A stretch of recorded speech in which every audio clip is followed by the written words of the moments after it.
हाँ जी, जय जिनेंद्र। गाइस, हमारा लीगल एप्टीट्यूड चल रहा है और ये लीगल एप्टीट्यूड की 23rd क्लास है। लीगल एप्टीट्यूड में कंपनी लॉ चल रहा है और कंपनी लॉ की 8th क्लास है, राइट।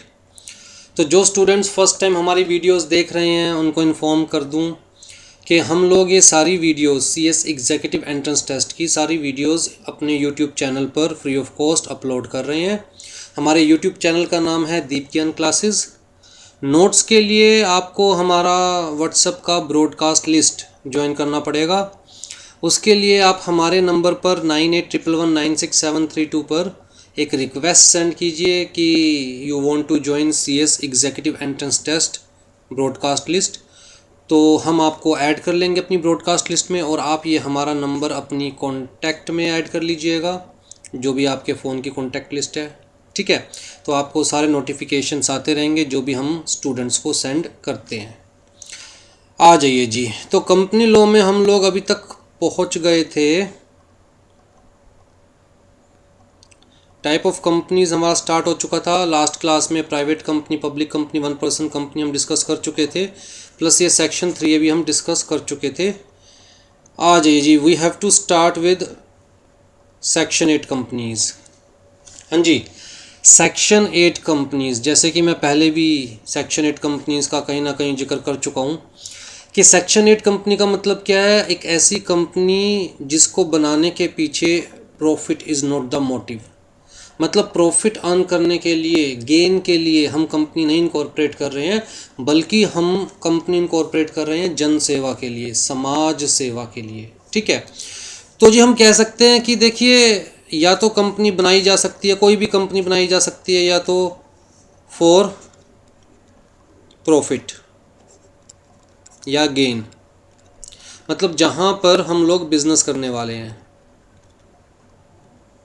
जिस कंपनी में, ठीक है। या फिर फॉर नॉन प्रॉफिट मोटिव,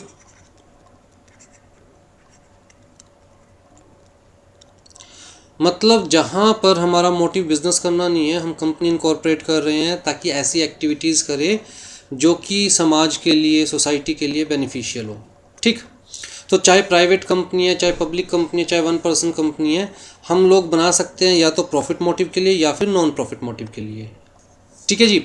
अगर नॉन प्रॉफिट मोटिव के लिए हमें कंपनी बनानी है तो हमें कुछ स्पेसिफिक प्रोविजंस फॉलो करने हैं और वो स्पेसिफिक प्रोविजंस बता रखे हैं सेक्शन 8 में। Section 8 of companies act 2013। कहीं जगह आप पढ़ेंगे सेक्शन 25 बता रखा है, तो सेक्शन 25 जो बता रखा है वो किसका है? कहता है जी कंपनीज एक्ट 1956 का।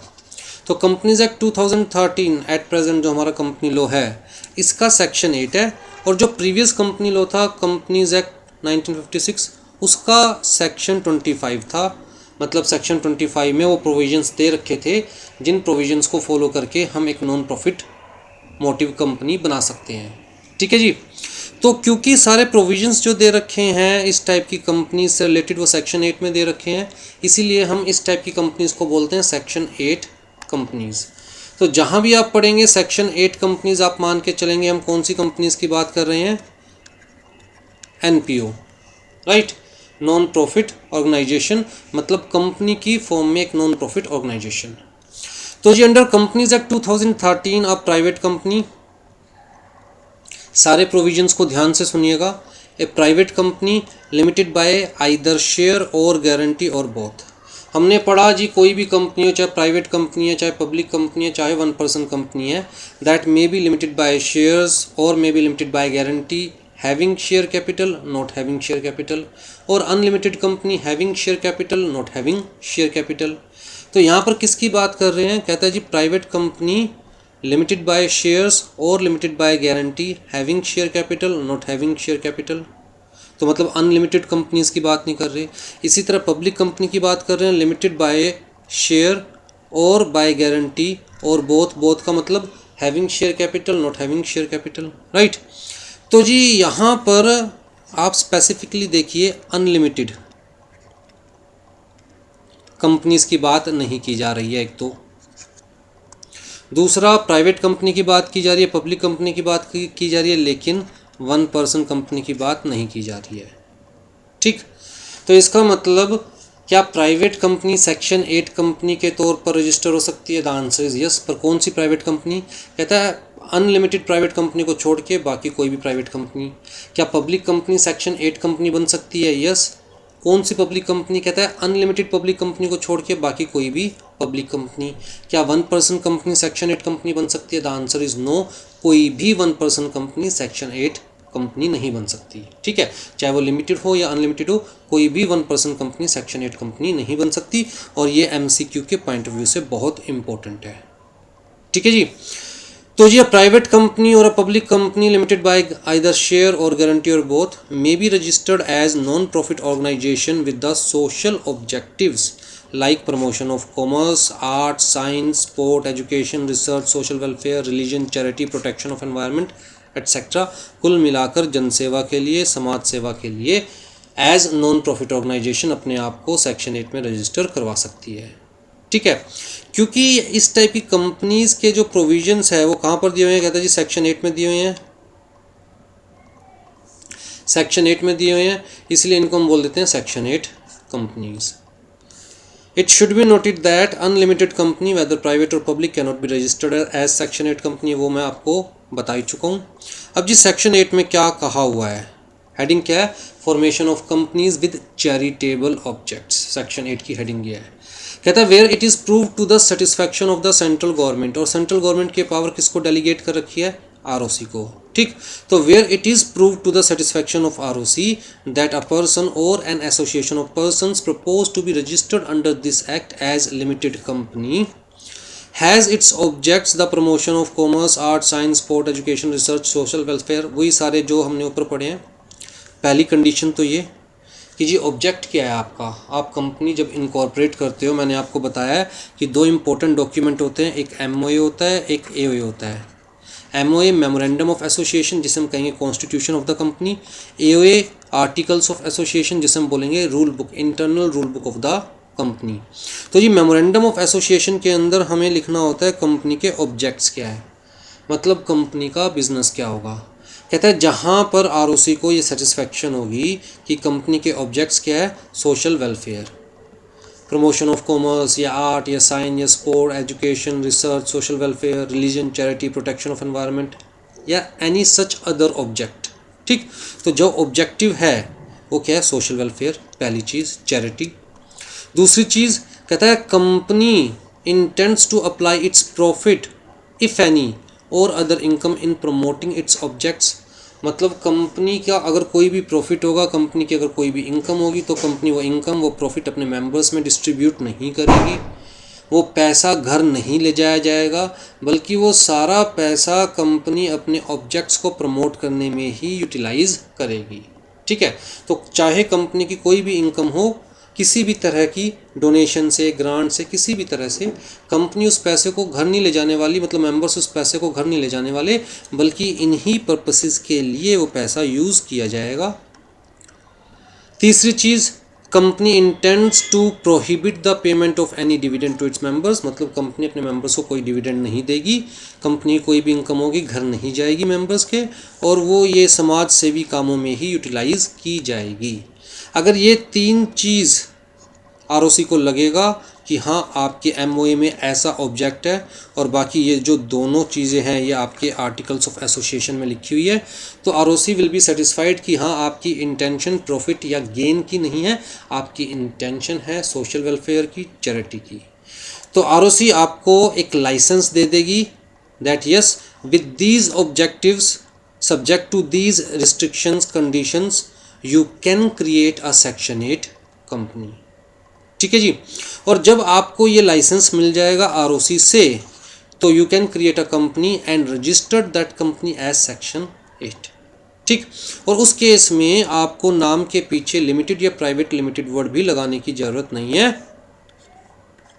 वैसे मैंने आपको बताया कि हर प्राइवेट कंपनी के पीछे लिखा होता है प्राइवेट लिमिटेड और हर पब्लिक कंपनी के पीछे लिखा होता है लिमिटेड, राइट। कंपलसरी है ये, कंपनी लॉ के प्रोविजन है ये कि हर प्राइवेट कंपनी को अपने नाम के पीछे प्राइवेट लिमिटेड लगाना है और हर पब्लिक कंपनी को अपने नाम के पीछे लिमिटेड लगाना है, ताकि लोगों को पता चले कि एक्चुअली में ये कंपनी है। और हर 1% कंपनी को अपने नाम के पीछे 1% कंपनी लगाना है, ताकि लोगों को पता चले कि ये कंपनी है। लेकिन अगर आपको सेक्शन 8 कंपनी का लाइसेंस मिल गया है तो नाम के पीछे लिमिटेड या प्राइवेट लिमिटेड वर्ड लगाने की रिक्वायरमेंट नहीं है। जैसे अगर मैं दीप ज्ञान की बात करूं तो अगर मैं सेक्शन 8 में रजिस्टर कर रहा हूं तो दीप ज्ञान सिंपल यूज़ कर सकता हूं। अगर मैं एज प्राइवेट कंपनी अपने आप को रजिस्टर कर रहा हूं, सेक्शन 8 में रजिस्टर नहीं कर रहा हूं, तो भैया मुझे फिर दीप ज्ञान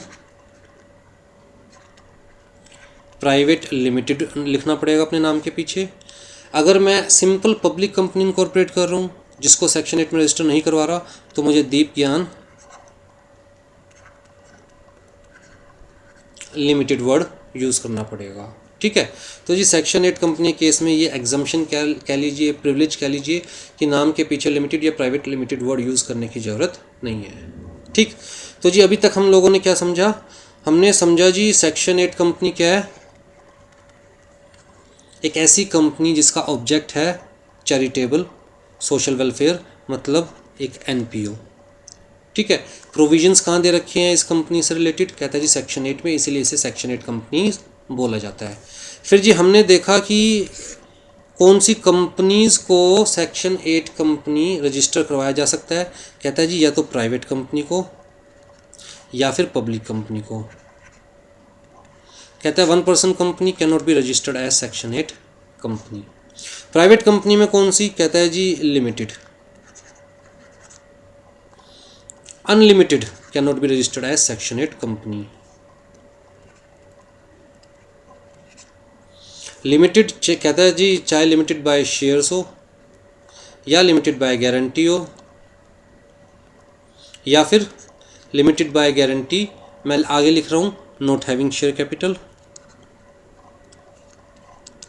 या फिर limited by guarantee having share capital. मतलब एक ऐसी company which is limited by guarantee और उसकी शेयर कैपिटल भी है, तो मतलब बोथ, ठीक है। Unlimited company can not be registered as section 8 company. Similar provisions private company के लिए। कहता है जी लिमिटेड को रजिस्टर करवाया जा सकता है as section 8 company, but unlimited को रजिस्टर नहीं करवाया जा सकता। 1% कंपनी केस में कहता है चाहे लिमिटेड हो चाहे अनलिमिटेड हो, किसी भी तरह की 1% company as section 8 company register नहीं करवाई जा सकती, ठीक।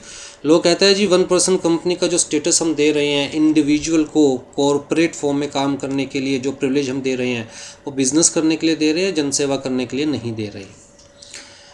हाँ जी, the company registered under this section shall enjoy all the privileges and subject to all the obligations of the limited company. मतलब एक सेक्शन 8 कंपनी सिंपली जैसे बाकी सारी कंपनीज होती है वैसे सेक्शन 8 कंपनी है। जैसी प्रिविलेजेस बाकी कंपनीज को मिलती है, जैसे लिमिटेड लाइबिलिटी है, लिमिटेड रिस्क है, परपेचुअल सक्सेशन है, वो सारी प्रिविलेजेस सेक्शन 8 कंपनी को भी मिलेगी।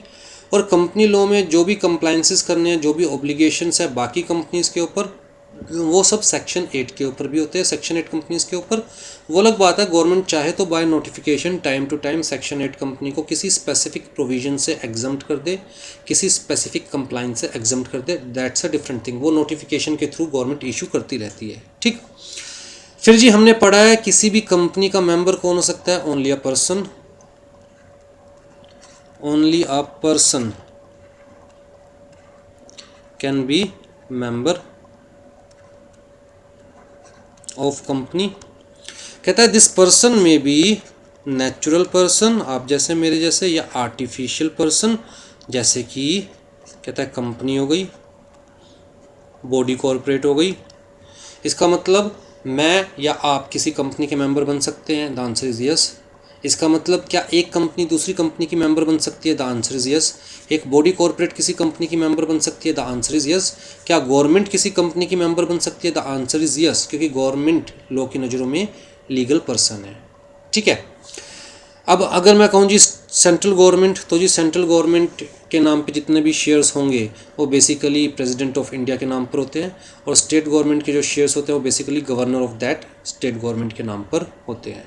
ठीक, क्या फर्म किसी कंपनी की मेंबर बन सकती है? Partnership firm, the answer is no. क्यों? क्योंकि लॉ की नज़रों में partnership firm is not a person, partnership firm की कोई लीगल एग्जिस्टेंस नहीं होती। ठीक, लेकिन कहता है अ फर्म मतलब partnership firm may become the member of section 8 company. तो ये चीज़ बहुत इंपॉर्टेंट है एमसीक्यू के पॉइंट ऑफ व्यू से कि yes a partnership firm can become the member of section 8 company. ठीक है, फिर जी section 8 company can not be incorporated as one person company, वो मैं आपको बता चुका हूँ। Section 8 company can not be incorporated as unlimited company, ये भी मैं आपको बता चुका हूँ। फर्दर जैसे हमने कहा ना कि भैया अगर आपको सेक्शन 8 कंपनी बनानी है तो अपने मेमोरेंडम ऑफ एसोसिएशन में ये वाले ऑब्जेक्ट्स आपको लिखने पड़ेंगे, अपने आर्टिकल्स ऑफ एसोसिएशन में ये वाली कंडीशंस आपको लिखनी पड़ेगी। फिर जी आप आरओसी के पास जाएंगे, हाथ जोड़कर निवेदन करेंगे कि बाबूजी हम एक चैरिटेबल कंपनी बनाना चाहते हैं under section 8 of companies act 2013। और देखिए सेक्शन 8 ने कहा है कि ये आपको कंडीशन कंप्लाई करनी पड़ेगी। हमने अपने एमओए में एओए में ये सारी चीज़ें लिखी है, आप चेक कर लीजिए, जिसे हम कहते हैं वेटिंग, चेकिंग मतलब वेटिंग ऑफ एमओए एओए। तो आरओसी चेक करेगा, आरओसी जब सेटिस्फाइड हो जाएगा तो कहेगा ठीक है जी मैं आपको लाइसेंस दे रहा हूँ to incorporate your company as section 8 company. वो लाइसेंस जब मिल गया तो आपके एमओए एओए लॉक हो गए, मतलब अब आप अपनी मर्जी से एमओए एओए को अल्टर नहीं कर सकते। अगर आपको एमओए एओए अल्टर करनी है तो again you have to take the previous approval of central government, means you have to take the approval of ROC. In general क्या होता है कि किसी भी कंपनी में members by passing special resolution memorandum के प्रोविजंस या आर्टिकल्स ऑफ एसोसिएशन के प्रोविजंस अल्टर कर सकते हैं। आरओसी की अप्रूवल लेने की ज़रूरत नहीं होती। आरओसी को इंटीमेट करना पड़ता है कि देखिए जी हमने अपने ये आर्टिकल्स चेंज कर लिए हैं या हमने ये मेमोरेंडम में चेंजेस कर लिया है, अल्टर कर लिया है, राइट। लेकिन सेक्शन 8 कंपनी के केस में मेंबर्स नहीं कर सकते alter without taking the approval of ROC मतलब सेंट्रल गवर्नमेंट। ठीक है जी। फर्दर कहता है जी सेक्शन 8 कंपनी में convert itself into company of any other kind. अब यहाँ पर देखिए मैं कहता हूँ जी मैं एक पब्लिक कंपनी बना रहा हूँ और इस पब्लिक कंपनी को सेक्शन 8 में रजिस्टर करवा रहा हूँ। ठीक है, अब जी मेरी company as section 8 company work कर सकती है। तो जी मेरी कंपनी डोनेशंस एक्सेप्ट कर सकती है, मेरी कंपनी ग्रांट्स एक्सेप्ट कर सकती है। ठीक, मान के चलिए 50 लाख रुपए के मेरी कंपनी को डोनेशंस मिल गए, ग्रांट्स मिल गए, क्योंकि मैंने क्या शो किया अपने ऑब्जेक्ट क्लोज में कि भैया मैं क्या करूँगा, जन सेवा। ठीक है जी, चैरिटी, सोशल वेलफेयर के काम। तो इस बेसिस पर मुझे इतने सारे पैसों का डोनेशन या फिर मैं कहूँगा ग्रांट मिल गया। ठीक, अब जी पैसे तो बहुत हो गए कंपनी के पास, तो जी मैं कह रहा हूँ कि मैं अब अपनी कंपनी को सेक्शन 8 से हटाकर नॉर्मल कंपनी बना रहा हूँ। अगर मेरी कंपनी सेक्शन 8 कंपनी है तो क्या ये मैं पैसा पर्सनली यूज़ कर सकता हूँ या मेंबर्स में डिस्ट्रीब्यूट कर सकता हूँ? द आंसर इज़ नो, क्योंकि लॉ ने कहा क्लियर कट कि भैया सेक्शन 8 कंपनी आपको बनाने की परमिशन ही तब मिलेगी जब आप ये प्रॉमिस करोगे that company shall not divide the income among its members in the form of dividend.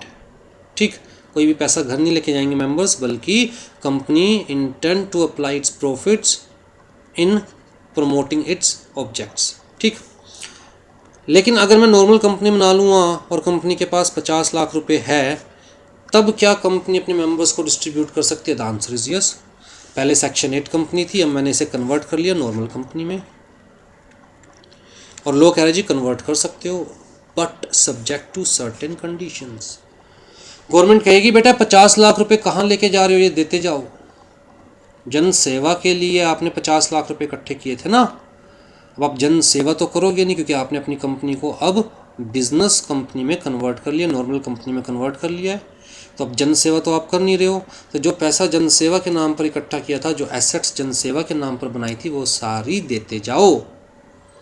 किसी और सेक्शन 8 कंपनी को देते जाओ जो कि जेन्युइनली लोगों की सेवा कर रही है।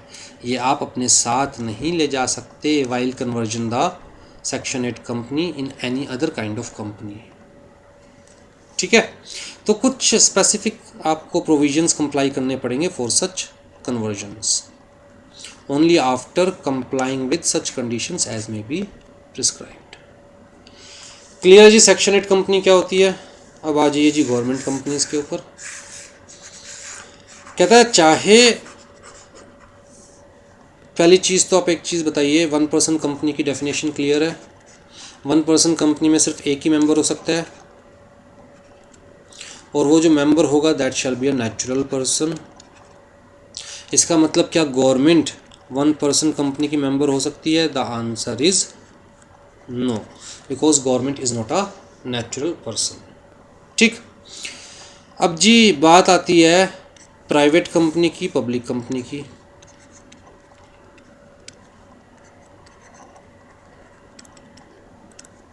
प्राइवेट कंपनी या पब्लिक कंपनी में कौन मेंबर हो सकता है? कहता है जी नेचुरल पर्सन भी हो सकता है, आर्टिफिशियल पर्सन भी हो सकता है, और मैंने ऊपर ही डिक्लेयर किया था कि गवर्नमेंट भी मेंबर हो सकती है किसी कंपनी की। अब जी ये private company is having share capital, या फिर पब्लिक कंपनी हम कौन सी मान के चल रहे हैं? Having share capital. अब जी जिसके पास मेजॉरिटी ऑफ शेयर्स होंगे वही कंपनी को कंट्रोल करेगा। मेजॉरिटी ऑफ शेयर्स का मतलब क्या है? 51% और मोर। 51% और मोर, जिसके पास ये शेयर्स होंगे वही कंपनी को कंट्रोल करेगा, राइट। तो अगर किसी प्राइवेट कंपनी या किसी पब्लिक कंपनी में पेड अप शेयर कैपिटल किसने होल्ड की हुई है? गवर्नमेंट ने। कितनी?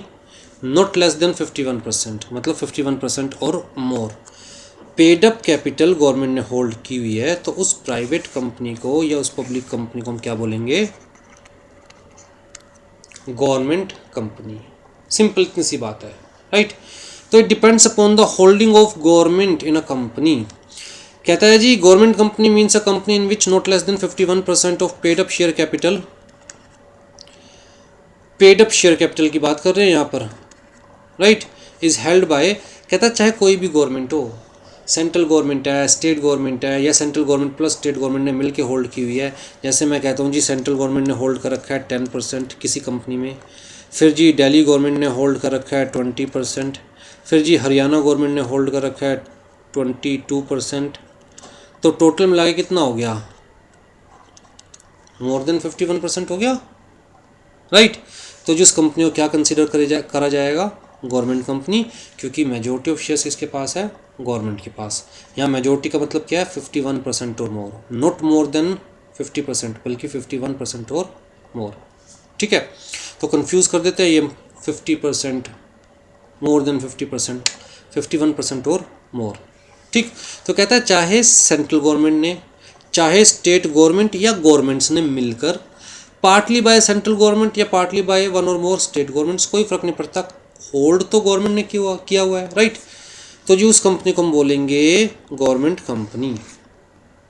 उसके अलावा कहता है जी अगर इस गवर्नमेंट कंपनी ने किसी और कंपनी को कंट्रोल किया हुआ है, किसी और कंपनी को होल्ड किया हुआ है, तो जी गवर्नमेंट कंपनी क्या बन गई? Holding company. और ये जिस कंपनी को कंट्रोल कर रही है, होल्ड कर रही है, क्या बन गई? Subsidiary company. ठीक है, तो कहता है ये जो सब्सिडरी कंपनी है जिसे गवर्नमेंट कंपनी ने होल्ड किया हुआ है, means this is the subsidiary of government company, तो इस कंपनी को भी गवर्नमेंट कंपनी कंसीडर किया जाएगा। क्यों? कहता है जी देखिए गवर्नमेंट कंपनी में कंट्रोल है गवर्नमेंट का, तो गवर्नमेंट जो चाहेगी वो गवर्नमेंट कंपनी को करना पड़ेगा।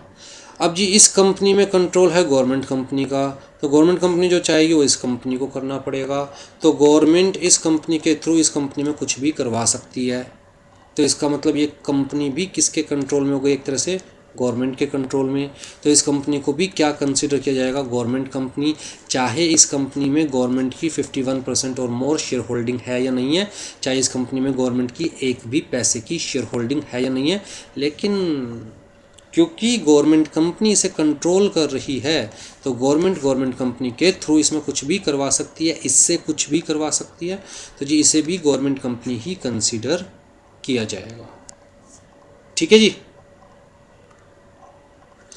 Includes a company which is the subsidiary of such a government company. तो ऐसी company which is the subsidiary of government company is also considered as government company whether government is holding 51% और more shares in such company और not. Government companies are subject to all the provisions of the act. कहता है जैसे बाकी companies के ऊपर इस act के प्रोविजंस एप्लीकेबल है, वैसे ही गवर्नमेंट कंपनीज के ऊपर भी इस एक्ट के प्रोविजंस एप्लीकेबल है। हाँ, गवर्नमेंट चाहे तो स्पेसिफिक नोटिफिकेशंस लाकर गवर्नमेंट कंपनीज़ को एग्जम्प्ट कर सकती है किसी प्रोविज़न से, या गवर्नमेंट कंपनीज़ को कोई स्पेसिफिक प्रिविलेज दे सकती है। ठीक, गवर्नमेंट कंपनी में भी formed as private limited company और पब्लिक लिमिटेड कंपनी। वो तो मैं आपको बता ही चुका हूँ कि 1% company can not become a government company, क्योंकि 1% कंपनी का मेंबर कौन हो सकता है? सिर्फ एक नेचुरल पर्सन, गवर्नमेंट हो ही नहीं सकती। आज है जी फॉरेन कंपनी। अब देखिए कंपनी कहाँ पर इनकॉर्पोरेट होती है, इस बेसिस पर हम कंपनीज़ को कैटेगराइज कर सकते हैं, इंडियन कंपनीज़ या फॉरेन कंपनीज़। अगर कोई कंपनी इंडिया में इनकॉर्पोरेट हो रही है, इंडिया में रजिस्टर हो रही है, तो उसे हम बोलेंगे इंडियन कंपनी। लेकिन अगर कोई कंपनी फॉरेन में इनकॉर्पोरेट हुई है तो उसे हम बोलेंगे फॉरेन कंपनीज़। ठीक है, मान के चलते हैं कंपनी है XYZ लिमिटेड, ये USA में इनकॉर्पोरेट हुई और इसका जो बिज़नेस है वो भी सारा कहाँ पर है? USA में। इस कंपनी का इंडिया से कोई लेना देना नहीं है। बात को समझिए कि कंपनी का इंडिया में कोई लेना देना नहीं है, कोई बिज़नेस नहीं है, कोई मतलब बिज़नेस एक्टिविटी नहीं है। तो जी क्या इंडिया की नज़रों में ये कंपनी एग्जिस्ट करती है? The answer is no. India की नज़रों में ये कंपनी एग्जिस्ट ही नहीं करती। तो क्या इसके ऊपर कंपनी लॉ के प्रोविजंस एप्लीकेबल होंगे, इंडियन कंपनी लॉ के, कंपनीज एक्ट 2013 के? The answer is no. कौन सी फॉरेन कंपनी के ऊपर कंपनीज एक्ट 2013 के प्रोविजंस एप्लीकेबल होंगे? ऐसी फॉरेन कंपनी जो कि फॉरेन में इनकॉर्पोरेट हुई है पर प्लेस ऑफ बिजनेस इंडिया में भी है, बिजनेस एक्टिविटी इंडिया में भी कर रही है। अब लोग कहते हैं भैया आप इंडिया में भी बिजनेस कर रहे हो तो आपको कंपनीज एक्ट 2013 के कुछ प्रोविजंस कंप्लाई करने पड़ेंगे, तो उनको फॉरेन कंपनी की डेफिनेशन में रखा गया है। तो जी foreign company means a company या body corporate incorporated outside India which has a place of business in India whether by itself और थ्रू एन एजेंट फिजिकली और थ्रू इलेक्ट्रॉनिकली, कोई फर्क नहीं पड़ता, but having a place of business in India and conduct any business activity in India. तो जी कुल मिला के जैसे अमेज़ोन है, अब जी वो आउटसाइड इंडिया इनकॉर्पोरेट हुई बट बिजनेस एक्टिविटी तो इंडिया में भी कर रही है ना। जब इंडिया में बिजनेस एक्टिविटी कर रही है तो इंडियन लॉज तो उसे कंप्लाई करने पड़ेंगे। तो जी कंपनी लॉ के कुछ स्पेसिफिक प्रोविजंस जो कि फॉरेन कंपनी पर एप्लीकेबल है वो अमेज़ोन पर भी अप्लाई हो जाएंगे। ठीक, तो हमें सिर्फ वो फॉरेन कंपनी नहीं याद रखनी जो आउटसाइड इंडिया इनकॉर्पोरेट हुई है, बल्कि उस फॉरेन कंपनी की बात कर रहे हैं जो आउटसाइड इंडिया इनकॉर्पोरेट हुई है but having the place of business in India and conducting some business activity in India. आज जी एसोसिएट कंपनी। देखिए दो तरह का साथ होता है कंपनीज का, एक कहता है जी दोनों हाथ पकड़कर चल रही है, तो मतलब दोनों क्या एक दूसरे की एसोसिएट, तो दोनों हाथ पकड़कर साथ साथ चल रही है। दूसरा कहता है जी होल्डिंग सब्सिडरी, कहता है जी एक कंपनी दूसरी कंपनी को होल्ड कर रही है, तो जी एक की छत्र छाया में दूसरी कंपनी है, राइट। तो ये वाली कंपनी क्या है? होल्डिंग, और ये कंपनी जिसे होल्ड कर रही है वो क्या हो गई? उसकी सब्सिडरी। ठीक है, तो यहाँ पर भी दोनों कंपनी आपस में जुड़ी हुई है, लेकिन किस फॉर्म में? होल्डिंग सब्सिडरी की फॉर्म में। यहाँ पर दोनों कंपनी हम सिंपल एग्जांपल अगर मैं लेना चाहूँ तो यहाँ पर बॉस और सर्वेंट के फॉर्म में, जबकि यहाँ पर एसोसिएट की बात करें तो फ्रेंड्स के फॉर्म में। तो यहाँ पर भी दो कंपनीज आपस में जुड़ी हुई है, इसलिए हम कह रहे हैं आपस में एसोसिएट्स है। यहाँ पर भी दो कंपनीज आपस में जुड़ी हुई है, लेकिन हम कह रहे हैं जी बॉस और सर्वेंट के तौर पे, राइट। तो जी हम बात कर रहे हैं फिलहाल एसोसिएट्स की, मतलब जो दो कंपनीज आपस में क्या है, फ्रेंड्स एक तरह से, ठीक है जी। तो कहता है जी associate company in relation to another company. हम बात कर रहे हैं कि भैया दीप ज्ञान की एसोसिएट कौन है। तो associate in relation to any other company let's say X Y Z. कहता है associate company in relation to any other company means company in which that other company has a significant influence. तो जी अगर x Y Z का दीप ज्ञान में significant influence है तो मान के चलेंगे दोनों के आपस में एसोसिएट, पहली चीज़। दूसरी चीज़ कहता है जो जॉइंट वेंचर कंपनीज़ हैं, दो कंपनीज मिलकर जॉइंट वेंचर कर रही है कोई, तो वो तो हम एसोसिएट मान कर ही चलेंगे। तो जी कोई भी जॉइंट वेंचर कर रही है दो कंपनीज मिलकर या दो से ज़्यादा कंपनीज मिलकर, तो वो सारी तो आपस में एसोसिएट है ही है। उसके अलावा अगर एक कंपनी का दूसरी कंपनी में सिग्निफिकेंट इन्फ्लुएंस है तो भैया मान के चलेंगे Deep Gyan is the associate of X Y Z limited, ठीक। तो सिग्निफिकेंट इन्फ्लुएंस का मतलब कहता है control of at least 20% of total share capital. Control of at least 20% of total share capital मतलब X Y Z limited Deep Gyan limited के 20% at least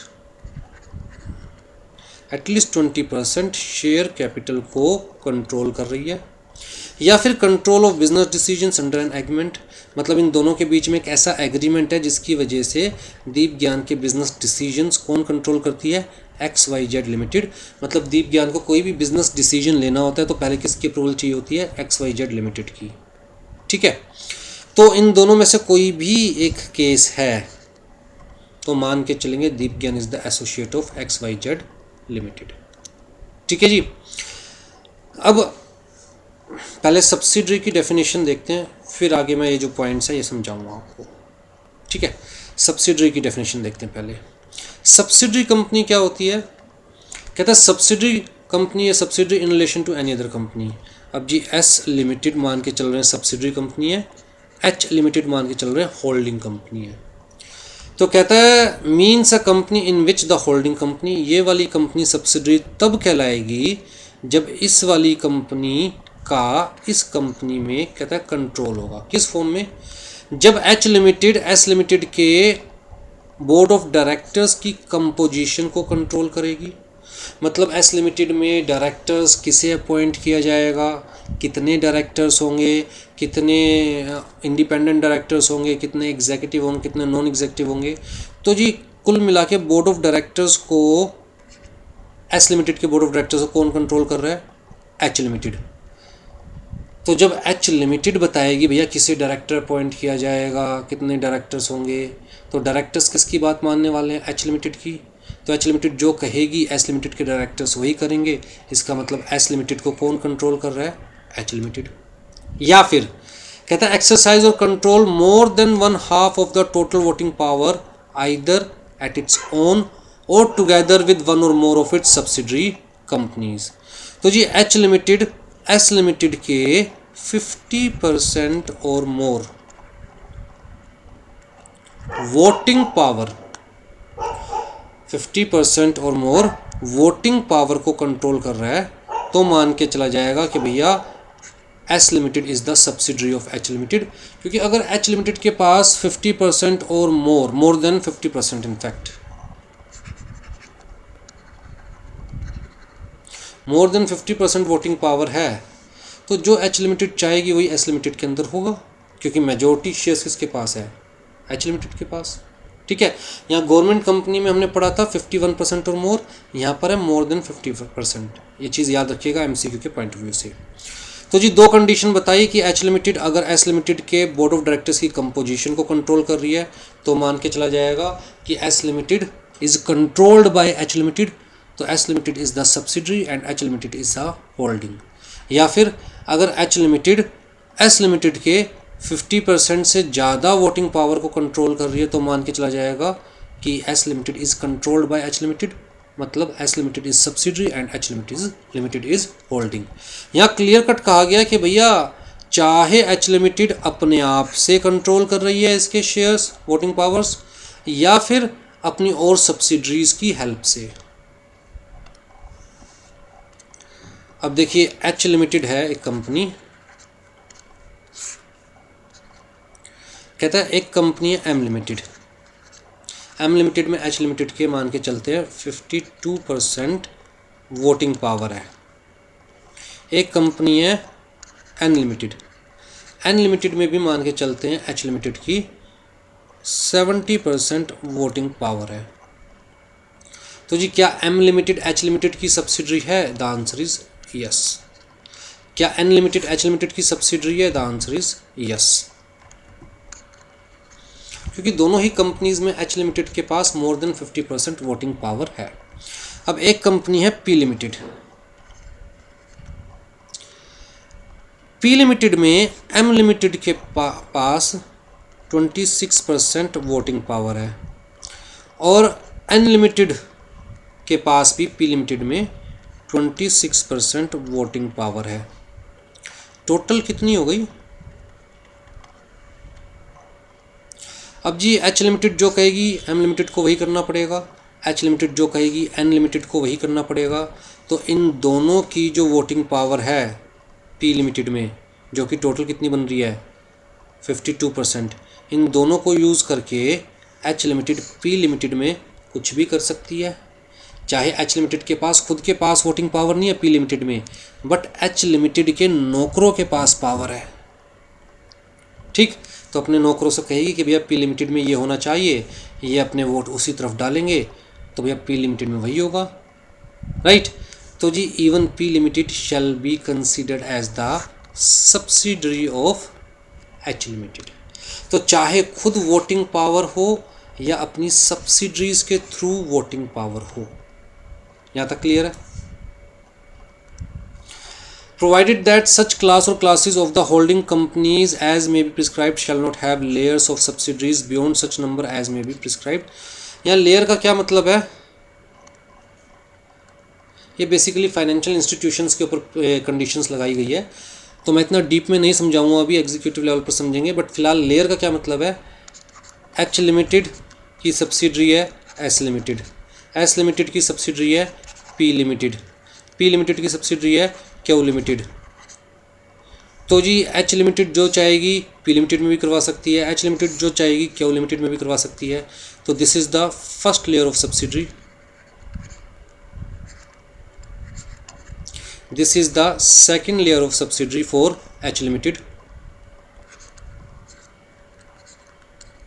for H limited, and this is the third layer of subsidiary for H limited। ठीक है, लेकिन ये first layer of subsidiary for P limited है, ये first layer of subsidiary for S limited है, ये second layer of subsidiary for S limited है। तो कुल मिला के कितनी डेप्थ तक जा रही है? ठीक है।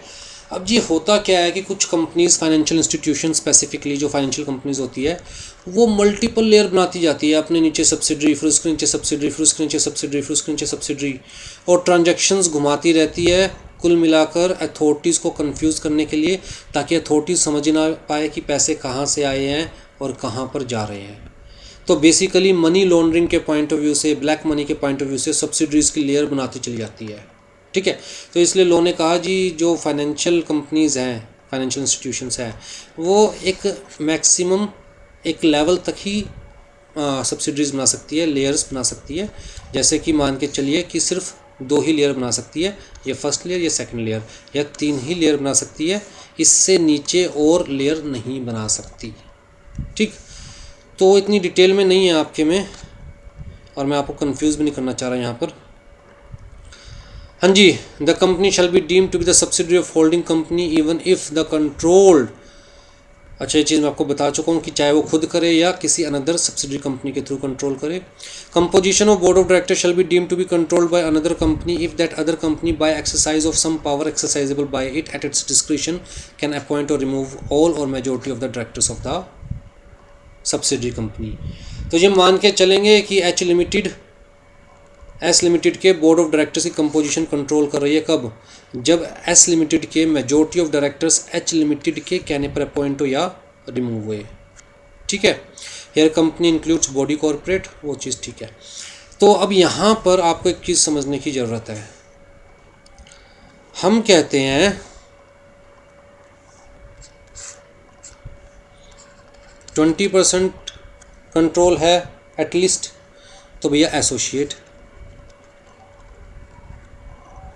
एटलीस्ट 20% कंट्रोल है, तो 20% से ज़्यादा ही कंट्रोल होना चाहिए। इसे 20% लिख रहा हूँ और आगे बढ़ाते हैं इसे।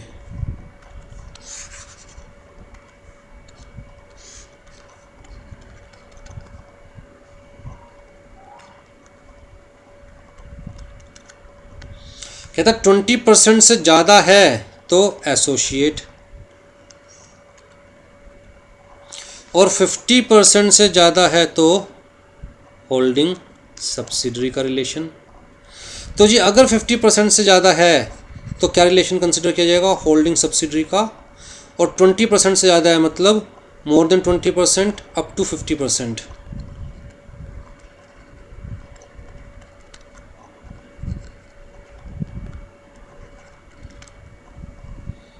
तो भैया एसोसिएट का रिलेशन कंसिडर किया जाएगा।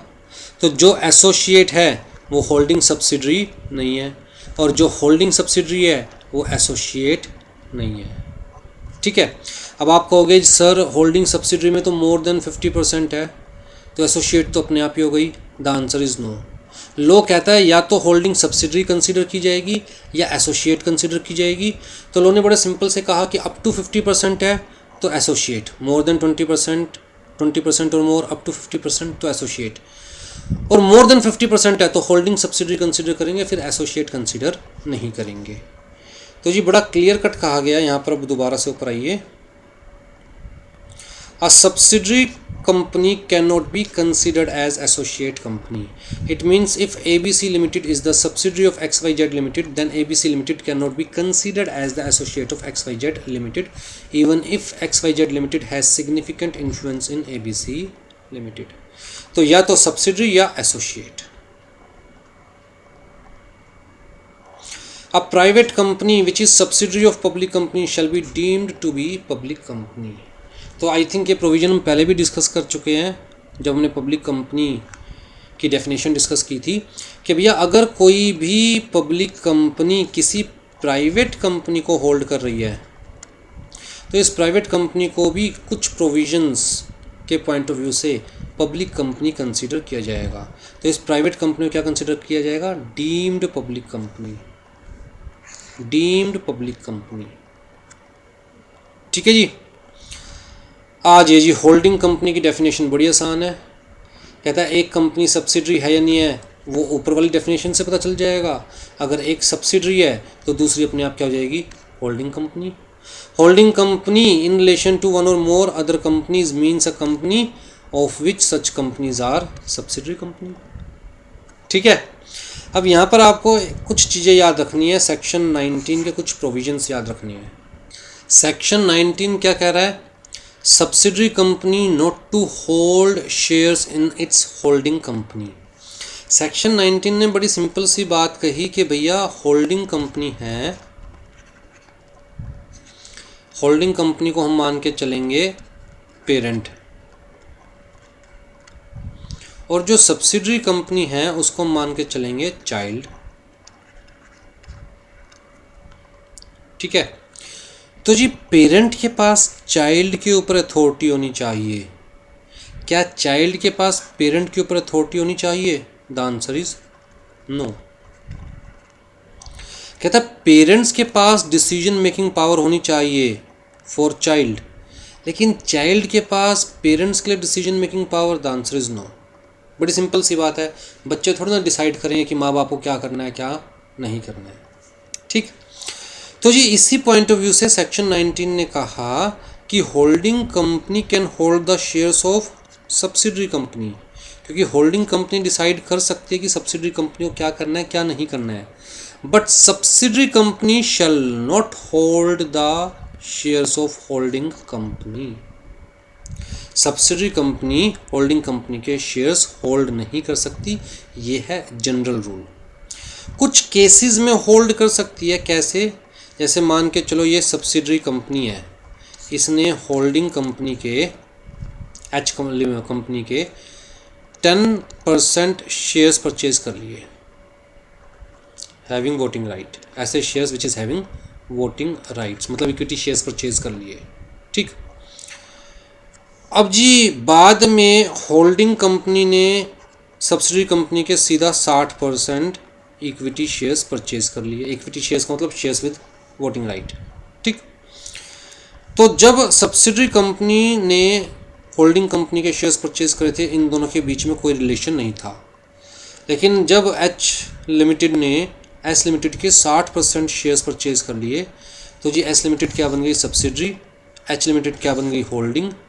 कहता है ये होल्डिंग सब्सिडरी का रिलेशन बनने से पहले ही एस लिमिटेड के पास एच लिमिटेड के कुछ शेयर्स थे, तो लोट कहता है कोई बात नहीं, उन शेयर्स को एस लिमिटेड होल्ड कर सकती है।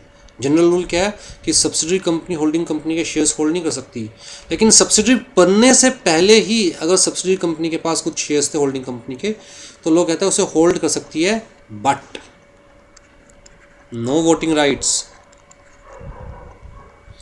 कहता है सब्सिडरी कंपनी इन शेयर्स के अगेंस्ट एच लिमिटेड में अपने कोई वोटिंग राइट्स यूज़ नहीं कर सकती, क्योंकि चाइल्ड पेरेंट्स के अगेंस्ट कोई वोटिंग राइट यूज़ नहीं कर सकते, डिसीजन मेकिंग में कोई पार्टिसिपेशन नहीं ले सकते, ठीक है जी।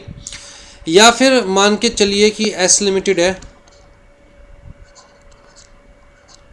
विच is the subsidiary of H limited. तो जी एक बंदा है ए, मिस्टर ए के पास एच लिमिटेड के 200 शेयर्स है, और मिस्टर ए एस को अपना क्या बना लेता है? नॉमिनी। एस को क्या बना लेता है? अपना नॉमिनी। ये दोनों क्या है? होल्डिंग सब्सिडरी, ये सब्सिडरी है, ये होल्डिंग है। तो कहता है एज नॉमिनी शेयर्स होल्ड कर सकती है सब्सिडरी कंपनी अपने होल्डिंग कंपनी के, एज नॉमिनी, ठीक है।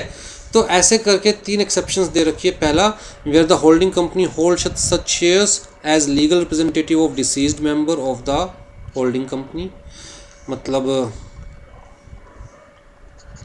एक्स थे, मिस्टर एक्स, इनके पास एच लिमिटेड के शेयर्स थे, 300 शेयर्स थे, और मरते मरते मिस्टर एक्स अपना लीगल रिप्रेजेंटेटिव किससे बना गया? एस लिमिटेड को।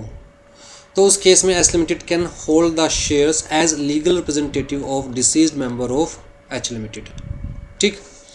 या फिर जैसे मैंने आपको बताया नॉमिनी वाला केस है या ट्रस्टी वाला केस। नॉमिनी तो ये हो जाएगा, मैंने वर्ड नॉमिनी यूज़ कर दिया, इन्होंने लीगल रिप्रेजेंटेटिव यूज़ कर दिया। या फिर एज ट्रस्टी होल्ड कर सकती है, या फिर कहता है तब के होल्ड क्यों है जब वो सब्सिडरी बनी ही नहीं थी। तो सिर्फ इन 3 सिचुएशन में एक सब्सिडरी कंपनी अपनी होल्डिंग कंपनी के शेयर्स होल्ड कर सकती है, लेकिन कहता है इस सिचुएशन में तो वोटिंग राइट भी यूज़ नहीं कर सकती। इन सिचुएशन में वोटिंग राइट यूज़ कर सकती है? The answer is yes. क्यों? क्योंकि अगर वो एज ए ट्रस्टी या एज ए लीगल रिप्रेजेंटेटिव, कहता है एज ट्रस्टी या एज लीगल रिप्रेजेंटेटिव होल्ड कर रखे शेयर्स एस लिमिटेड ने एच लिमिटेड के, तो एस लिमिटेड अगर वोट करेगी, वोटिंग राइट यूज़ करेगी, तो वो अपने बिहाफ पे यूज़ नहीं कर रही, बल्कि एज ए ट्रस्टी वो ट्रस्ट के बिहाफ पर यूज़ कर रही है। एज ए लीगल रिप्रेजेंटेटिव वो डिसीज्ड मेंबर के बिहाफ पर यूज़ कर रही है वोटिंग राइट। तो लॉ ने इसको अपने लेवल पर वोटिंग राइट यूज़ करने के लिए मना कर दिया। इसलिए लॉ ने कहा कि अगर आपने अपने नाम से होल्ड किए हुए थे शेयर्स सब्सिडरी बनने से पहले, तो कोई बात नहीं, होल्ड कर रखो, लेकिन वोटिंग राइट यूज़ नहीं करोगे। लेकिन अगर आप as a trustee as a legal representative आप होल्ड कर रहे हो, तो you can use the voting right, क्योंकि मान के चला जाएगा कि आप अपने लिए वोटिंग राइट यूज़ नहीं कर रहे हो, बल्कि ट्रस्ट के लिए या फिर प्रिंसिपल है उसके लिए वोटिंग राइट यूज़ कर रहे हो। ठीक है जी। स्मॉल कंपनीज, स्मॉल कंपनी का मतलब देखिए, सबसे पहले कंपनीज एक्ट 2013 में इस कंसेप्ट को रिकॉग्नाइज किया गया। कंपनीज एक्ट 2013 में कहा गया कि यार देखिए, पेड अप कैपिटल और टर्नओवर के बेसिस पर जो प्राइवेट कंपनीज है, सिर्फ प्राइवेट कंपनी की बात कर रहे हैं, private companies can be recognised as small company. तो किसी प्राइवेट कंपनी को स्मॉल कंपनी या नॉर्मल कंपनी हम रिकॉग्नाइज कर सकते हैं। भाई पेड अप कैपिटल कम है, टर्नओवर कम है तो स्मॉल कंपनी, अगर एक लेवल से ज़्यादा है पेड अप कैपिटल या टर्नओवर तो नॉर्मल कंपनी कंसिडर की जाएगी। स्मॉल कंपनी के केस में यार कंप्लायंसेस थोड़े कम रखिए, उनको लीगल झंझटों से थोड़ा सा दूर रखिए ताकि वो ध्यान काम पे दे सके, ना कि कंप्लायंसेस को पूरा करने में। और यही डॉक्टर जे ईरानी कमेटी ने अपनी रिकमेंडेशन दी थी, राइट, कि भैया उनके ऊपर less financial reporting audit requirement होनी चाहिए, लेस लीगल कंप्लायंसेस होने चाहिए, और स्मॉल कंपनीज़ के लिए सिंप्लीफाइड कैपिटल मेंटेनेंस रिजाइम होना चाहिए। कुल मिलाकर कि इनका ध्यान काम पे रहे, ना कि लॉ के कंप्लायंसेस को पूरा करने में। तो जी स्मॉल कंपनीज़ की डेफिनेशन क्या है? कहता है स्मॉल कंपनी का मतलब एक company other than public company, लिखा हुआ है अदर देन पब्लिक कंपनी, इसका मतलब we are talking only about private company, we are talking only about private company. ठीक, तो कहता है कि भैया small company means a company with paid up capital of which does not exceed 50 lakh rupees. तो जी maximum paid up capital क्या है?